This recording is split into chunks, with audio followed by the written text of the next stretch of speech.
Hello বন্ধুরা, good morning. সবাই কেমন আছো? আশা করছি ভীষণ ভালো আছো। আমি ভীষণ ভালো আছি। তো আজ সকাল 8টা থেকে আমি আমার ব্লগটা শুরু করছি, কিন্তু এটা আমার বাড়ি নয়, দেখে বুঝতেই পারছো।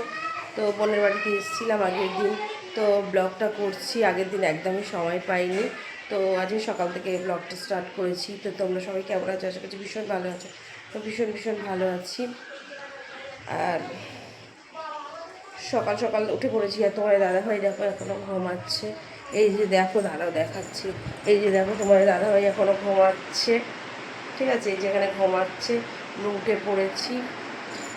আর হচ্ছে কিনা ওইদিকে বোনরা হচ্ছে রান্নাবান্না করছে, মানে সকালে ব্রেকফাস্ট রেডি করছে, আর আমরা এদিকে। তো এবারে হচ্ছে তোমরা ভিডিও দেখতে থাকো, সাথে থাকো, পরে আবার তোমাদের সাথে কথা বলছি। আমার বোনদের এখানে ঘর হচ্ছে, এখনো কমপ্লিট হয়নি। আর এই যে তান এখানে দুষ্টুমি করছে। এই যে দেখো, এই দিক দিয়ে ওদের ঘর আছে, এদিকে সিঁড়ি আছে, এদিকে ঘর আছে, ঘরটা আবার এই সাইডে একটা ঘর আছে। ঠিক আছে, আবার এই সাইডে একটা ঘর আছে। এই যে দেখো, এখানে সবাই রান্না বান্না করছে।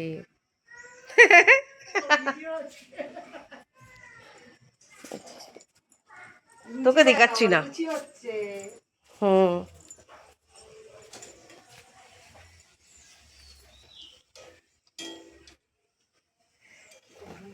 মা দেখো, এই দেখো, এই দেখো, দুটো নারকেল হাতে করে নিয়ে চলে গেছে। এখন এখানে ছাড়াবে নারকেলটা। তো জানি না, দোমালা হয় হলে ভালো হয়। তো জানি না কি নারকেলটা এখন এখানটা ছাড়াচ্ছে। তো এই যে দেখো, সকালের ব্রেকফাস্ট এই যে নিয়ে চলে যাচ্ছি, তোমার দাদাভাইকে দিয়ে দেবো। তো ওদের রান্নাঘরটা ওই ঘরে, বাইরের সাইডে ওরা রান্না করছিল। আয় আয়, তো তোমার দাদাভাইকে দিয়ে দেখি। এ নাও, চলো বারান্দায় চলো, চলে আসো নেমে। ওই যে চাটা নিয়ে নাও, চাটা আগেই দিয়েছিল। বানিয়ে চলো, এটা ধরো, নিয়ে চলো। তান পারবে না, তান না কেটে নিয়ে যাবে।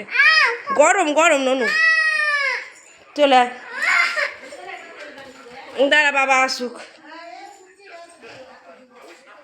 তো তানের আগের দিন জ্বর ছিল, এখন একটু শরীরটা ঠিক হয়েছে, ঠান্ডা লেগে গেছিলো।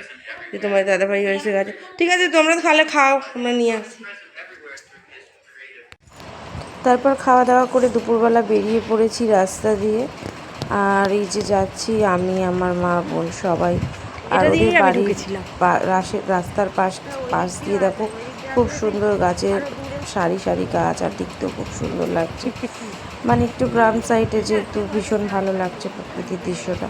যে আমার বোন আগে যাচ্ছে, আর আমি পিছনে ভিডিও করছি, মাও আছে, আমার ছেলে আছে, আমার বর আছে। তারপর দেখো, নদীর পাশ থেকে আমরা চলে যাচ্ছি, কিন্তু আমার ছেলের এতটাই শরীর খারাপ ছিল যে নদীর পাশে এসে যে ভিডিও করব, তোমাদের দেখাবো, সেভাবে দেখাতে পারিনি, দূর থেকেই দেখাচ্ছি। তারপর ফাইনালি বাড়ির পথে রওনা দিলাম, অটোতে উঠে গেছি।